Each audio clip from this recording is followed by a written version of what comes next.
आखिर बीते 24 घंटे में ऐसा क्या हो गया कि भारतीय जनता पार्टी और केंद्र की सरकार कॉकरोच पार्टी के आंदोलन से इस कदर घबरा गई कि फिर अपने चिंटू मिंटू संगठनों को भेज करके वहां से उनको हटाने की कोशिश करने लगी।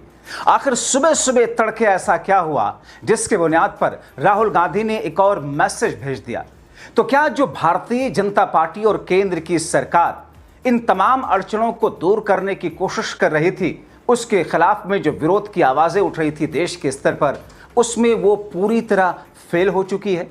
विस्तार से दोस्तों आपको सब कुछ बताते हैं, अगले चंद मिनट मेरे साथ में जरूर रहें। दोस्तों, जिस कॉकरोच पार्टी के आंदोलन को सरकार हल्के में आंकने की गलती कर रही थी, देश के जिन युवाओं को सबक सिखाने के बाद बीजेपी के बॉस नितिन नवीन कर रहे थे, जिन जेनजी को शिक्षा मंत्री आतंकी बता रहे थे, अब वही युवा राहुल का समर्थन पाकर सरकार की बैंड बजाए हुए हैं। दोस्तों, जंतर मंतर पर वाकचूक के अनशन के चौथे दिन सुबह सुबह कुछ ऐसी घटना हुई जिसको लेकर काफी हंगामा हुआ। दोस्तों, खबरें ये हैं कि सुबह सुबह कुछ ऐसे लोग आए थे अचानक आकर के कि वो वहां पहुंच करके हमला कर देंगे और वहां पर प्रदर्शन कर रहे लोगों को उठा दिया जाएगा, भगा दिया जाएगा। मगर तभी आंदोलनकारियों ने उनको छठी का दूध याद दिला दिया। दरअसल भक्तों का वो झुंड ये सोच कर आया था कि पुलिस तो कुछ बोलेगी नहीं, अपना काम हो जाएगा। मगर वो कायर ये भूल गए कि देश के भविष्य हैं ये युवा छात्र यूं ही नहीं है। माफी वीरों जैसी कायरता नहीं, फौलादी इरादा है इनका। इसी बीच में खबर आई कि सोनम वांगचुक की तबीयत भी थोड़ी और बिगड़ी, शुगर लेवल बिगड़ रहा है, डॉक्टर लगातार चेक कर रहे हैं। मगर बावजूद इसके सत्ता सरकार में बैठे लोग अपनी हठधर्मी पर अड़े हैं। जब से राहुल के इशारे पर विपक्षी पार्टियों के नेता और वकील किसानों ने अपना समर्थन दिया है, सरकार बौखलाई है। सरकार जंतर मंतर पर आने से रोकने के लिए लोगों को अलग अलग तरीके अपना रही है। आगे विस्तार से बताता हूं कैसे और उसका नतीजा क्या हुआ। मगर इस बीच में एक और खबर आपको दे दूं, कैसे राहुल ने मोदी शाह का प्लान चौपट कर दिया। दोस्तों, बीजेपी खेमा खास तौर पर मोदी शाह ये सोचकर खुश हो रहा था कि टीएमसी तोड़ ली, उद्धव की शिवसेना तोड़ दी, अब आगे शरद पवार की एनसीपी भी तोड़ लेंगे। मगर तभी उनके रास्ते में बड़ी खाई आई। राहुल ने अचानक ब्रेक लगवा दिया। शाह का ऑपरेशन लोटस और उनकी सारी प्लानिंग ध्वस्त हो गई। दोस्तों, राहुल इस बीच में कुछ ऐसी प्लानिंग जमीन पर उतार रहे हैं जिसे इंडिया गठबंधन और कांग्रेस मजबूत होती हुई दिख रही है। उत्तर भारत और दक्षिण भारत दोनों तरफ इंडिया गठबंधन और कांग्रेस को बूस्टअप टॉनिक मिल रहा है। आप देख रहे हैं कि दक्षिण भारत में तो 4 राज्यों में उनकी सरकार है। इसी बीच राहुल थलपति के साथ मिलकर एनडीए का सुपड़ा साफ करने के साथ साथ वो नाराज डीएमके स्टालिन को भी साथ ले आए, भले ही सीजीआई को लिखे पत्र में ही सही। दूसरी तरफ अखिलेश के साथ मिलकर वो उसी यूपी में बीजेपी को चोट देना चाहते हैं जहां उन्होंने अखिलेश संग मिलकर 2024 के लोकसभा चुनाव में बीजेपी को दिया था। मगर इस बीच में पश्चिम में गुजरात के लिए जमीनी रणनीति के साथ साथ महाराष्ट्र और अब जब शरद पवार की एनसीपी का कांग्रेस में मर्जर हो रहा है तो इसका असर यकीनी तौर पर कांग्रेस और इंडिया गठबंधन की सियासी जमीन के विस्तार पर होगा।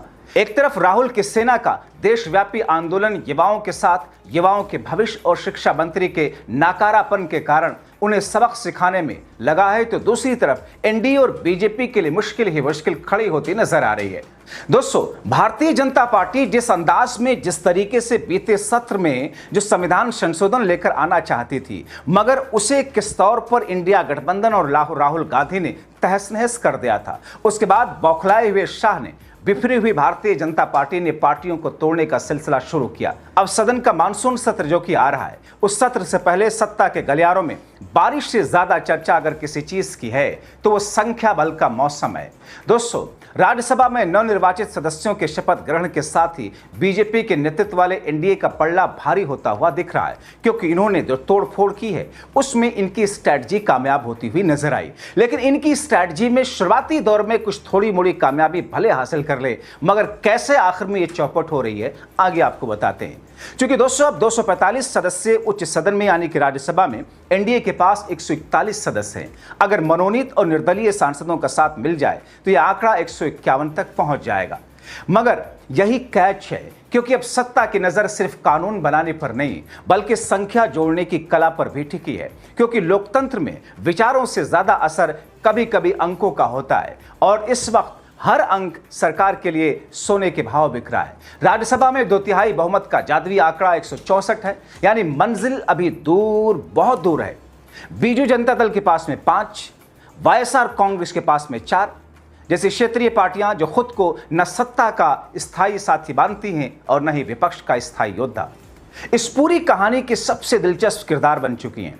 अगर ये दोनों दल सरकार के साथ खड़े हो जाते हैं तो एनडीए का आंकड़ा 160 तक पहुंच जाएगा। इसके बाद 2/3 बहुमत राज्यसभा में सिर्फ 4 सीटें दूर रहेगा। राजनीति में इसे ही कहते हैं, दूरी सिर्फ 4 की लेकिन उम्मीद पूरी की। फिलहाल सरकार के सामने सबसे बड़ा लक्ष्य संविधान संशोधन से जुड़े विधेयक हैं। इनमें लोकसभा सीटों की संख्या बढ़ाने और महिला आरक्षण को जल्द लागू करने जैसे प्रस्ताव शामिल बताए जा रहे हैं। हालांकि सरकार ने आधिकारिक तौर पर कुछ नहीं कहा, लेकिन संसद का मानसून सत्र शुरू होने से पहले दिल्ली के राजनीतिक गलियारों में चर्चाओं का तापमान लगातार बढ़ रहा है। उधर विपक्ष भी पूरी घटनाक्रम को सिर्फ संख्या का खेल नहीं बल्कि भविष्य की राजनीति का ट्रेलर मान रहा है, क्योंकि संविधान संशोधन के लिए सिर्फ राज्यसभा नहीं, लोकसभा में भी 2/3 बहुमत जरूरी है और वहां जाकर सरकार का गणित कमजोर पड़ता है। दोस्तों, महिला आरक्षण को लेकर सरकार नया रास्ता तलाश रही है। पहले पेश किए गए मसौदे में आरक्षण को परिसीमन और जनगणना से जोड़ने के कारण उसके लागू होने की समय सीमा 2034 से पहले संभव नहीं दिख रही। अब चर्चा है कि सरकार ऐसा प्रारूप तैयार कर रही है जिसमें 2029 के आम चुनाव से पहले महिलाओं को आरक्षण का लाभ दिया जा सके।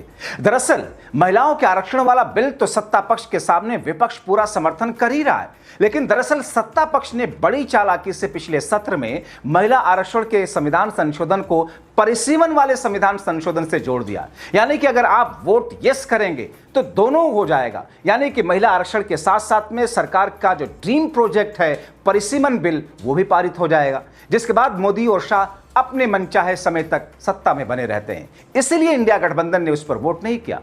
दूसरी तरफ प्रस्ताव यह भी है कि लोकसभा की सीटें 543 से बढ़ाकर अधिकतम 850 की जा सकती हैं और जिस पर सारी निगाहें सत्ता पक्ष की है, जबकि राज्यों के बीच सीटों का अनुपात 1971 की जनगणना के आधार पर बनाए रखने पर विचार चल रहा ताकि दक्षिण के राज्यों की राजनीतिक चिंताओं को भी कम किया जा सके।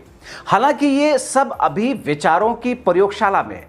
अंतिम फैसला तभी होगा जब सरकार को यह भरोसा हो जाएगा कि सदन में सिर्फ बहस ही नहीं, बटन दबाने वालों की संख्या भी पर्याप्त है, जो हो नहीं रही।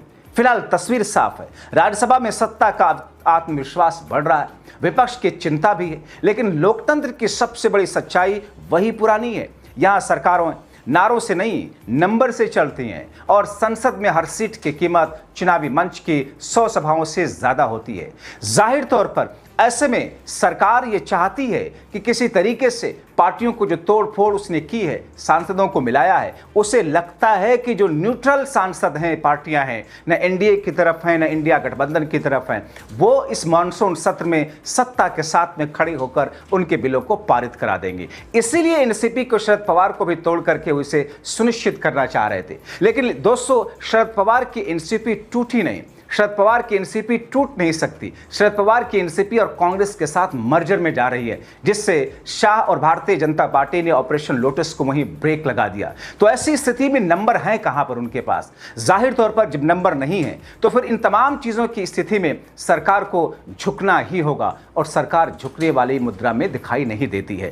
लेकिन दोस्तों, दूसरी तरफ सरकार की जो छीछा लेदर आम जनता के बीच में हो रही है, एक तरफ राहुल गांधी की सेना जो देश के अलग अलग राज्यों में सरकार को झुकाने के लिए, सरकार के शिक्षा व्यवस्था को गड़बड़ कर चुकी है, इस सरकार के मंत्री को हटाने के लिए और व्यवस्थाओं को दुरुस्त करने के लिए दबाव डाल रहे हैं, तो दूसरी तरफ देश की राजधानी दिल्ली की छाती पर बैठे देश के युवा और छात्र जेनजी जिस अंदाज में घेर रहे हैं और उसमें जिस तरीके से उनको सपोर्ट मिल रहा, विपक्षी पार्टियों के नेताओं का, सुप्रीम कोर्ट के वकीलों का, किसान संगठनों का, जाहिर तौर पर सरकार यहां खलबली में है। सरकार के भीतर, भारतीय जनता पार्टी खेमे के भीतर एक ऐसी खलबली है जिससे उबर पाने में इस वक्त मशक्कत तो कर रही है मगर कामयाब हो नहीं पा रही। इसीलिए दोस्तों, उस प्रेशर को कम करने के लिए कम से कम जंतर मंतर से युवाओं को हटाने का प्रयास वो हर नित नए तरीके के साथ करती है। लेकिन दोस्तों, आगे क्या, तस्वीर बहुत कुछ साफ होना बाकी है। आप क्या सोचते हैं इन तमाम चीजों को लेकर? अपनी राय कमेंट बॉक्स में जरूर लिखें।